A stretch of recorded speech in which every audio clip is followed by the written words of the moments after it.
Welcome to this StudentTracker 3.0 reports and data tutorial. When you log in to the StudentTracker 3.0 application, you're going to see a dashboard. It's going to be visuals for the account. In our case here, it's Clearinghouse Unified School District, and the three key performance indicators: the enrollment, retention, persistence, and credentials. A lot of people love the visuals, but there's the StudentTracker users that give me feedback. Michelle, give me the counts in a spreadsheet. So that's what I'm going to show you. From the landing page, there are a few ways to get there. You could go here to request one of the new predefined reports. I'm going to start right here. This is data and reports. So I'm going to click on this, and you're going to come to this page. We're going to focus specifically on this section. Under predefined reports, you can see a listing of what's available. Over here, this side takes you back to a specific KPI outcome. Click predefined reports. Here you can select what you want. You can get what you want when you need it. Here is a list of the predefined reports. I'm going to start at the bottom with the student level detail report. We've been enhancing this report to include new columns. The analysis ready report takes the student level detail and condenses it into one row per student. We've got feedback that it's easier to understand. A tutorial on the analysis ready is ready. I think you're going to like what you see. Over here, you see specific high school cohort years. This enables you to choose the specific cohort you want to get the outcome for. The feedback that I've gotten is folks want to see these reports in a little bit more manageable way. This allows you to select the high school year for which you want to do your analysis, your research, or see student-specific data. So again, detail and analysis ready are student-specific, but the other three are the ones I'm focusing on today. You see enrollment, graduation, and retention and persistence. These are the counts that inform those visualizations. You can request whichever one you want for whatever years you want. I'm going to request enrollment report. You see the short description here. FERPA blocked records are included in these aggregate counts, and I'm going to select class of 21-22. You go down here, you request it. This message lets you know it's been sent, and then clicking to the requested, you can see a lot of reports here. You see the report we just requested, it's generating. The service level is designed so that the reports you request will be done within 2 hours. For this one, it's already done. When it's finished, you get an email and you'll see the status is completed and you can download it. And this will download to wherever your laptop downloads data. I'm going to show you the enrollment. So this one here is the enrollment. And in this example, I requested it for class of 23. You see that right up here in the title. When it first downloads, it looks like this.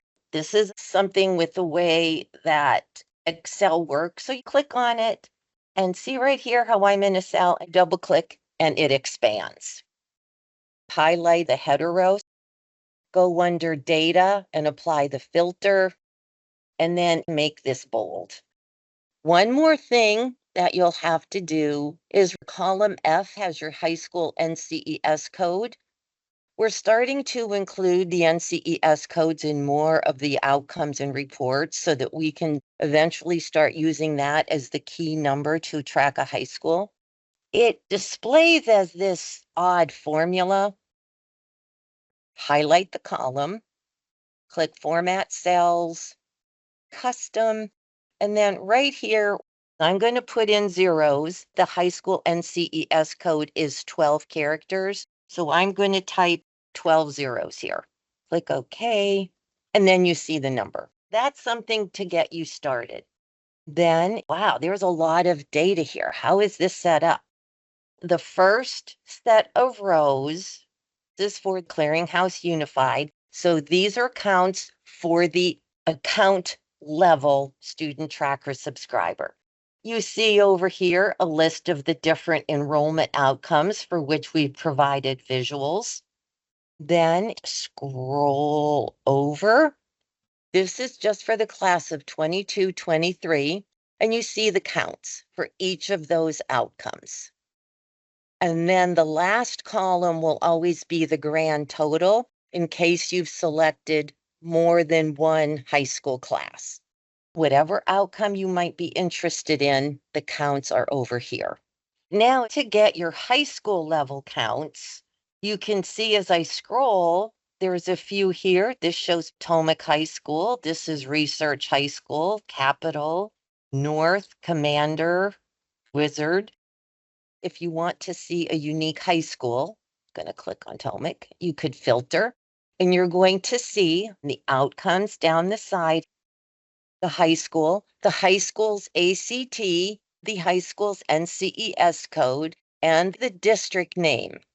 In this example, I'm looking at a single district, so it's going to be Clearinghouse Unified for all high schools.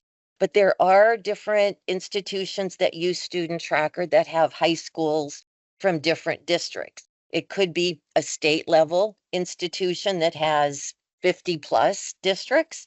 It could be a consortium that has groups of high schools in different districts. So we're calling out the district to make it easier in case you want to sort or filter by the district. And then, of course, the district's NCES code, and then the counts for this high school, Potomac High School, for these different outcomes. Clearing your filters, you just click clear.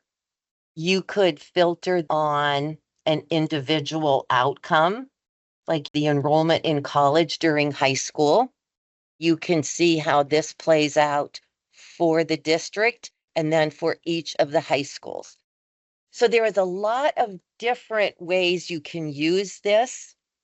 It was developed specifically for those institutions that have told me they just want to see the counts. They're familiar with Excel. They write scripts. They can write pivot tables. But it's also an easy way to filter on a high school, copy that data, and share with an individual high school. Under the NCES code column, if you do see words that say data not available, there's no NCES code in our system. It could be we just haven't updated our system with that NCES code. So if you notice this and you want to give us the NCES code, please feel free to reach out and we can change the NCES code for you. This report can help you see the counts, specific high school counts that feed the visualizations, ways to filter on a specific high school, ways to filter on a specific outcome that you're looking at, the ways we're breaking down the counts for you. I'm going to pull up retention and persistence. This one I ran for class of 2022 graduates. I've already gone through the process of expanding it, correcting that formula in the NCES code field. It's the same format. The top rows are for the account owner. In this case, it's the Clearinghouse Unified School District. Scrolling over, you see counts for this class, all cohorts. And then here you start seeing the individual high schools data. The high school name, the ACT, the NCES, the associated district. You can look at different outcomes to see it for an individual high school. You could look at a specific high school to see their counts. Lastly, the graduation completers. This is designed in the exact same way. First several rows are for the district, the owner of the account. There's a lot of rows. In the completers, there is a lot of ways to break out the data. So that's how it'll appear in this spreadsheet.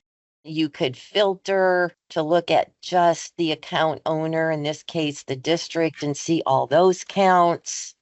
You could choose a unique high school to see their counts. In these reports, column A corresponds to the visualizations you see when you're looking at your landing page or home page.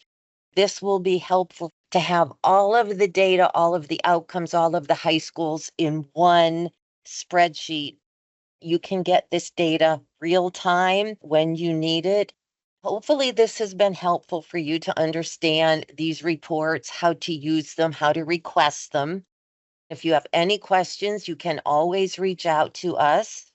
Stay tuned for more tutorials that will be posted to the Clearinghouse Academy. Thanks for watching.